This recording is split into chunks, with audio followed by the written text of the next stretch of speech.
Recycling bin in my kitchen had been full for 3 days, and I hadn't emptied it because I kept forgetting that it was my job now. That sounds small. I know it does. But when you spend 41 years with someone who always took out the trash on Tuesday mornings without being asked, the full bin becomes a kind of grief you can't explain to anyone who hasn't lived it. My husband Ray passed in March. A Tuesday, as it happened. I didn't fall apart the way people expected me to. I didn't stop eating or forget to shower or leave the curtains drawn for weeks. I got up every morning. I made my coffee the same way I always had. 2 sugars, a splash of cream from the small ceramic pitcher Ray bought me at a flea market in Tennessee. And I moved through the house the way water moves through a familiar channel. Carefully, quietly, trying not to disturb the shape of things. We had built a good life in that house. 38 years in the same yellow colonial on Birchwood Lane in Millhaven, Ohio. Ray had replaced the gutters twice, repainted the shutters, laid the flagstone path to the front door himself with his hands and a borrowed level. Our daughter Petra had taken her first steps in the living room.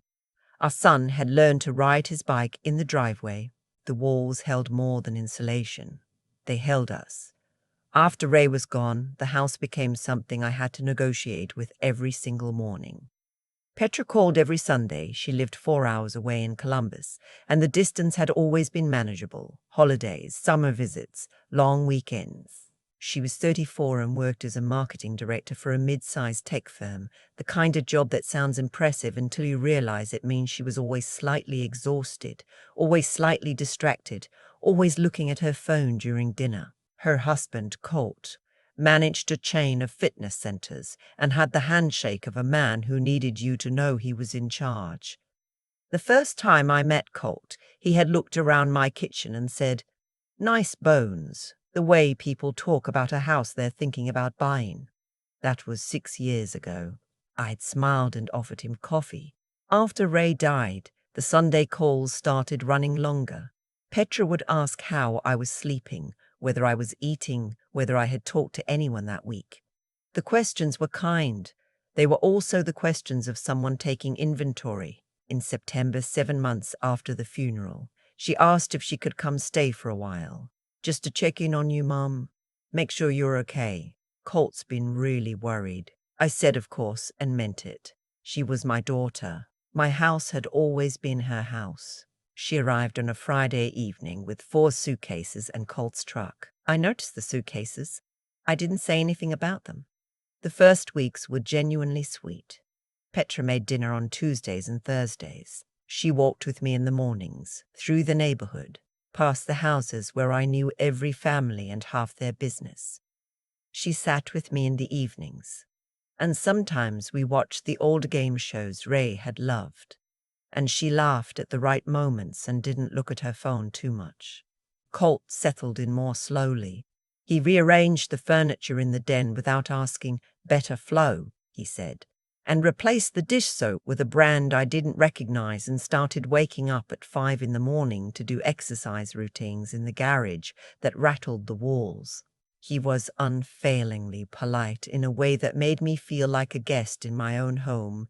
"Can I get you anything, Beverly?" he would ask, standing in the doorway of my kitchen as if waiting for permission to enter. I am not Beverly. I have never been Beverly. My name is Beverly Jean Hartwell, and everyone who has ever mattered to me has called me Bev. He called me Beverly from the first day and never changed. By October, Petra had started working from my second bedroom full-time. "Just until we figure things out," she said. I didn't ask what things needed figuring. The changes came gently at first. She suggested I might want to clear out some of Ray's things. "It might help you move forward, Mom." She mentioned that the back bedroom, the one I used as a sewing room, had better light and might make a nicer home office. She started doing the grocery shopping herself, which I appreciated until I noticed my list wasn't what came home. Different brands, fewer of the things I actually used, more of what she and Colt preferred. The coffee changed. One morning, I went to make my coffee and found that my canister of Folgers, which I had used every single day for 30 years, had been replaced with something called Clarity Blend in a paper bag with a rubber band around it. I stood in my kitchen for a long moment holding that paper bag. Then I made the coffee, brought it to my chair by the window, and sat down to think. What I knew was this. Something had shifted underneath me, without my permission. The conversation I hadn't been invited to was already well underway, and I was simply living inside decisions that had already been made. I decided to pay closer attention. What I found over the following 2 weeks was not the result of snooping. It was the result of being a woman who had lived 67 years and understood that the things people mean to hide will eventually show themselves if you are quiet enough and patient enough to wait. I found the first piece on a Saturday afternoon when Petra and Colt had gone to run errands. I was cleaning the bathroom they used and noticed a printed email sitting open on the counter next to the sink, apparently read and set down and forgotten. I would not have looked twice except that I saw my address, 412 Birchwood Lane, printed in the header. I picked it up. It was from a real estate attorney in Columbus, someone named Whitmore. The email was addressed to Colt and referenced an initial consultation regarding asset protection and property transfer strategies for family-held residential real estate. There were phrases like quitclaim deed, Medicaid planning, and transfer on death instrument. I read the email twice, very slowly. Then I folded it, put it in the pocket of my cardigan, and finished cleaning the bathroom. That night I sat at the kitchen table with a yellow legal pad and wrote down everything I had noticed over the past 2 months. The suitcases, the furniture, the grocery changes, the sewing room, the conversations about downsizing that Petra had begun in a voice she used when she was selling something, the time Colt had asked, casually, what I planned to do with the house long term. The time Petra had brought up a senior living community in Westerville. Lovely, she said, like a resort almost, and watched my face while she talked. I looked at the list for a long time. Then I called my sister, Wren. Wren is 71, lives in Akron, and has the disposition of someone who spent 30 years as a labor attorney and never quite retired from the mindset. She and Ray had not always gotten along. He thought she was too blunt and she thought he was too patient. But she had been at his bedside the last week of his life, and she had sat with me through the funeral without once offering a platitude. "Read me the email," she said. I read it. There was a pause. "Bev," she said, "you need to call Howard." Howard Bellamy had been Ray's attorney and had handled our estate planning. He was 73, semi-retired, practiced out of an office above the hardware store on Main Street that still had the original tin ceiling. He knew our wills, our deeds, the trust Ray had set up for the grandchildren. He had been to our house for dinner 3 times over the years. He knew where the good silver was. I called him on Monday. "I need to talk to you about something," I said, privately and soon. He saw me Tuesday. I brought the legal pad and the folded email and a folder of documents I had quietly removed from Ray's home office. Our deed, our property tax records, the account statements that came in the mail. Things I had always left to Ray and then left in the drawer after Ray, and now understood I should have been reading all along.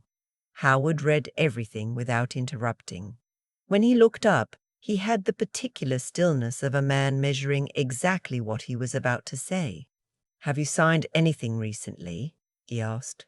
"Any documents Petra or Colt may have asked you to sign? Health forms, financial authorizations, anything?" I thought about it. There had been a form 2 months earlier. Petra had brought it to me and said it was for her insurance. Something about being listed as an emergency contact. It would just take a second. I had signed it while she stood there. I told Howard. He nodded in a way that did not reassure me. "I need to make some inquiries," he said. "But Bev, I want you to be very careful about what else you sign. And I want you to act as though nothing has changed. Can you do that? I told him I had been doing that for 2 months without knowing why. It turned out I had been practicing. Over the next 3 weeks, Howard was quietly busy. What he found was this: the form I had signed was not for insurance. It was a limited power of attorney document specific to real estate matters that had been prepared by the same Columbus attorney named Whitmore. It had not been used yet. Howard caught it before anything was filed. But the intention was clear. The document would have given Petra the authority to execute a deed transfer on my behalf. I was 67 years old. I was in good health. I had never asked for help managing my affairs. And my daughter had stood in my kitchen and handed me a pen and said it was for insurance, while I was still learning to live without my husband. I sat with that for a long time.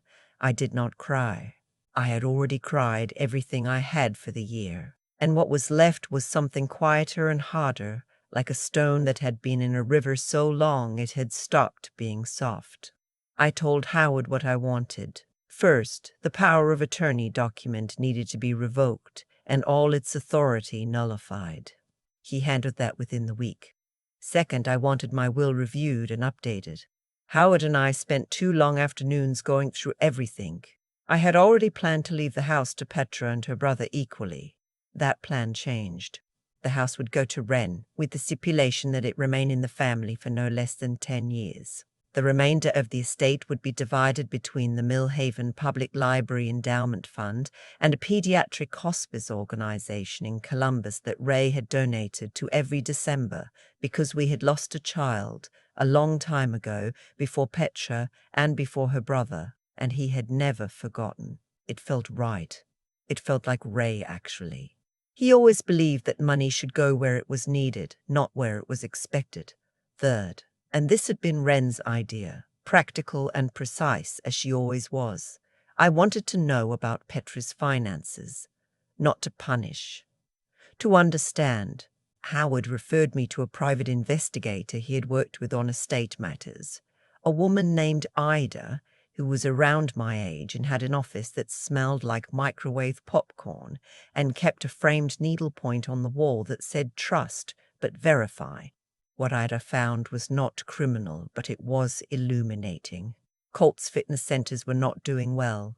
2 locations had closed in the past 18 months.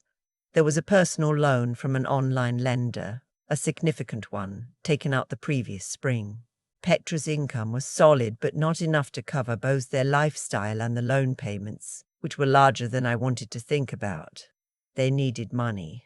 They needed it in the specific way that people need money when they are embarrassed about needing it and have decided that the most dignified solution is someone else's asset. I understood something then that I had been resisting. Petra's concern for me, those long Sunday calls, the move to Birchwood Lane. It had not been only love. Maybe it had started as love. Probably it had. But it had grown into something else alongside the love, something that had allowed her to hand me a pen and say insurance while meaning something entirely different. I grieved that. I gave myself a weekend to grieve it, which is more than enough time when you have already used up most of your grief for the year. Then I started planning. Petra had mentioned in late October that she and Colt were hosting a dinner, a housewarming of sorts, she said, for their new chapter. She had started calling the arrangement on Birchwood Lane their new chapter, without appearing to notice that it was my chapter she was living inside. She had invited a handful of Colt's business contacts, her own work colleagues, and some neighbors from the street. "I thought it would be nice to introduce you to our people, Mom," she said. "Since we're all here together, our people, in my house. Since we're all here together, our people, in my house. Since we're all here together." I said that sounded lovely. I meant something entirely different. I called Howard that evening, and then I called Wren, and then I sat at the kitchen table with a fresh legal pad and began to write. I was not a woman who had ever wanted revenge. Ray would have said that revenge was for people who hadn't figured out yet that living well was the only version worth having. But there is a difference between revenge and clarity. What I wanted was clarity, the kind that could not be undone or reinterpreted or quietly handled at a sink while someone else left the room. I wanted it in front of everyone. The dinner was on a Friday.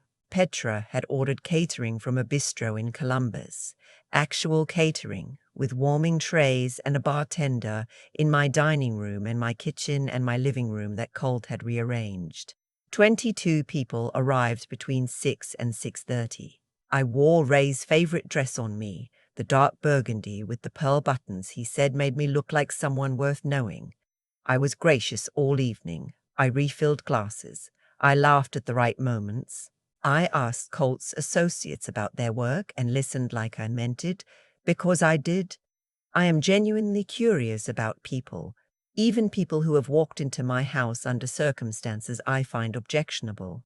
At 8 o'clock, Petra moved to the center of the living room and raised her glass. "I just want to take a moment," she said, and the room quieted.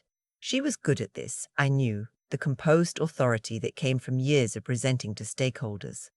Colt and I are so grateful to everyone who came tonight. This past year has been a lot of change for all of us. Her eyes moved to me with a softness that I recognized as performance, tender and curated. And I'm especially grateful to my mum Beverly for being so gracious and flexible and open to this new chapter we're all building together. You've always said family comes first, and you've shown that. There was warm applause. Someone said awe. Colt put his arm around Petra's shoulder and nodded at me from across the room with an expression I can only describe as proprietary. I set down my glass. I had thought about what I was going to say for 2 weeks. I had written it out, then thrown it away, then written it again differently, shorter and cleaner. Wren had read it and said, "Don't over-explain. Just say what's true." I walked to where Petra was standing. "Thank you, sweetheart," I said. My voice was even. "I want to say something too, if you don't mind." The room shifted slightly. People adjusted in their seats the way they do when they sense a register change they can't quite name yet. "I've spent most of this year learning what it means to be a woman alone," I said. "Ray was my partner for 41 years, and when he died, I had to figure out what remained when the person who helped you make sense of everything is gone. That's a real process. It asks something of you." A few people nodded. The room was attentive. "Part of what I learned," I continued, "is that grief makes you vulnerable in ways you don't always recognize while they're happening. You trust the people who are physically present with you. You sign things you're told are routine. You stop noticing the changes because change has already become the whole texture of your life." Petra's smile was still in place, but something behind it had gone watchful. "I had a conversation with my attorney recently," I said. "Howard Bellamy, who also handled our family's estate for 22 years. Howard helped me discover that a document I was told was an emergency contact form was actually a limited power of attorney that would have authorized someone else to transfer my home out of my name." The room went very still. "My home," I said. "The house where I raised my children, where my husband died on a Tuesday morning with my hand in his, where I have lived for 38 years. "Mum," Petra said. "I'm not finished," I said. Not harshly, just clearly. I looked at the room of people. Colt's business associates, Petra's work friends, the neighbors from the street who had brought Ray casseroles and who knew, most of them, exactly what that house meant. "I am not telling you this to embarrass my daughter," I said. "I'm telling you this because 22 people came into my home tonight to celebrate a chapter that was never theirs to write. And I think honesty is a reasonable thing to bring to a dinner table." I turned to Petra. "I love you," I said. "I have loved you since before you had a name. And because I love you, I'm going to tell you plainly what I should have said 2 months ago. This is my house. My name is on the deed, and that is where it will remain. My will has been rewritten. Howard has a copy, and Wren has a copy, and the revoked power of attorney is already on record with the county. I have taken care of myself. which is something I was always capable of doing. Petra's face had done several things in the time I'd been speaking. It had moved through the smile, through something brittle, through something that looked like shame, and had arrived somewhere I recognized from when she was small.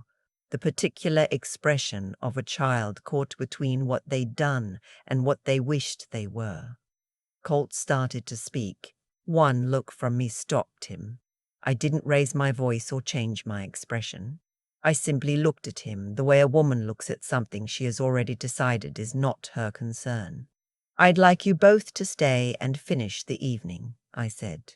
"Everyone has eaten and the food is good, and the neighbors deserve a normal conversation after all of this. But I want you to understand, before we get back to the party, that I know what was planned, and it did not happen, and it will not happen. And I want you to know that I know, so that we can be honest with each other going forward, or decide that we cannot." I picked up my glass. I went to sit with Mrs. Barais, airman from 2 doors down, who had been my neighbor for 26 years and had the good grace to simply squeeze my hand and start telling me about her granddaughter's soccer season. The party ended by 9:30. Petra came to find me in the kitchen afterward, while Colt was loading catering trays into the car. She stood in the doorway for a moment, not saying anything. She looked, for the first time in months, like she did not know what to do with her hands. "I don't know how to explain it," she finally said. "You don't have to right now," I told her. "But eventually you'll need to." She nodded. She left without saying good night to the last 2 neighbors still in the driveway. The next morning I changed the locks. I did it myself, with a deadbolt kit from the hardware store and a YouTube video, because I am 67 and fully capable of learning something new. Howard had already confirmed that since the house was solely in my name and no transfer had been executed, there was no legal ambiguity. They had been guests. Now they could make other arrangements. I put both spare keys in an envelope and mailed one to Howard and one to Wren. Then I went to the flea market in Millhaven that runs on Saturday mornings from April through October, the one by the old grain elevator. I bought a new coffee canister, a blue ceramic one with a painted rooster on the side that I never would have chosen before and that looked exactly right on my kitchen counter. I bought a bag of Folgers. I bought 3 vintage paperback mysteries that I hadn't read. I came home to a quiet house that smelled like the cedar sachets I keep in the closets, and the lemon oil I use on the wooden floors, and underneath both of those, something older and warmer that I have never been able to name, but that I know is Ray. I made my coffee the right way. 2 sugars, the cream pitcher from Tennessee. I sat by the window and let the morning come in. Weeks passed. The neighbors had been discreet, which is the kindness of long acquaintance. They said nothing directly but brought me a pie from the fall festival and asked my opinion on the new traffic pattern on Elm Street, as though my authority on local matters was unquestioned, which was its own kind of grace. Petra called 3 weeks later, not on a Sunday. On a Wednesday, mid-afternoon. She sounded flat in the way of someone who has spent time in a difficult internal place and has not yet found the language for it. "I don't expect you to forgive us right now," she said. "Okay," I said. "Colt and I are working through some things. I know you are." A long pause. Then, "Were you scared when you found out?" I thought about the folded email in my cardigan pocket, the yellow legal pad at the kitchen table at midnight, Howard's careful questions, the night I had stood in front of the mirror in the burgundy dress and said to my own reflection, "Tomorrow I stop being patient about this." "No," I said. By the time I found out, I had already decided what to do. She cried a little then. I let her. I didn't tell her it was fine, because it wasn't yet. I didn't say I understood, because there are things I still don't. But she is my daughter, and she had her first steps in the living room, and I have loved her since before she had a name. And both of those things can be true at the same time as everything else. I told her I would talk again on Sunday.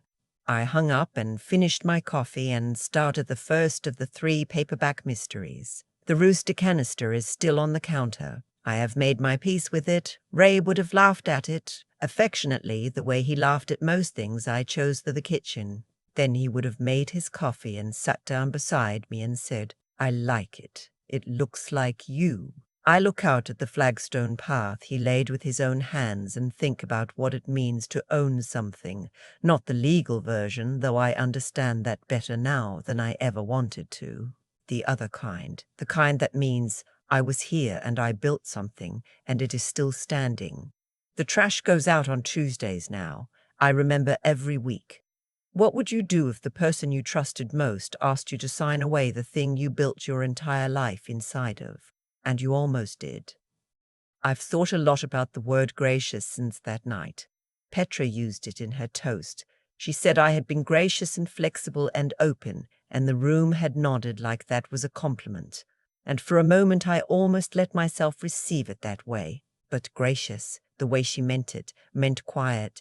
It meant I had not asked questions I should have asked. It meant I had signed what I was handed and rearranged my life around people who were rearranging my house. And I had done it all with a smile, because that is what women of a certain generation were trained to do, to smooth things over, to make room, to be the kind of person other people describe as easy to be around. I was easy to be around for 67 years, and it almost cost me everything Ray and I built. What I understand now, in a way I couldn't have put into words before any of this happened, is that kindness without attention is just vulnerability with better manners. I was kind to Petra because I loved her. I was not paying attention because grief had taken most of my bandwidth, and I had trusted her to fill the gap. That trust was not wrong. Love should come with trust. But trust is not the same as blindness. And I had confused the two for long enough that someone else had started making plans inside the confusion. The moment I found that email on the bathroom counter, something in me stopped being soft about it. Not hard. I want to be clear about that. I did not become a different person. I did not stop loving my daughter or wanting good things for her life. But I stopped being willing to be managed, and that distinction between being loved and being managed is one I should have held on to much earlier. What Petra and Colt did had a logic to it that I can follow even if I can't accept it. They were in financial trouble. They were embarrassed. They had looked at my house and my age and my grief and calculated that the path of least resistance ran straight through me. That is not a mystery. People in financial fear do things that their calmer selves would not recognize. I don't excuse it, but I can trace it. What I can't trace, and what I've sat with the longest, is the moment Petra handed me that pen and said insurance. Because she knew me. She knew that word would work on me. She chose it deliberately, and she stood there while I signed, and she took the document back and said thank you. And then we had dinner together at my kitchen table. That is the part that asked the most of me. Not the fraud itself, how it handled that cleanly, but the particular intimacy of being deceived by someone who knows exactly which word to use. What I've come to believe is this: the way we treat people when we think they aren't paying attention is the truest version of who we are. Petra thought I wasn't paying attention, and in that space, with no audience and no consequence she could foresee, she chose to hand her mother a document she'd mislabeled and call it love. I don't say that to condemn her permanently. People are not only their worst moments, but those moments do matter. They reveal something that the careful Sunday call version of a person is trying to keep covered. I stopped letting things stay covered. I called Howard. I called Wren. I wrote things down. I paid attention with the kind of focus I wish I had applied 30 years earlier to my own financial documents. My own name on my own deed. My own right to know what was being done in my name. That is not business. That is education, and it came late, but it came. The trash goes out on Tuesdays. The coffee is right again. The house is mine. Those are small things that are not small at all.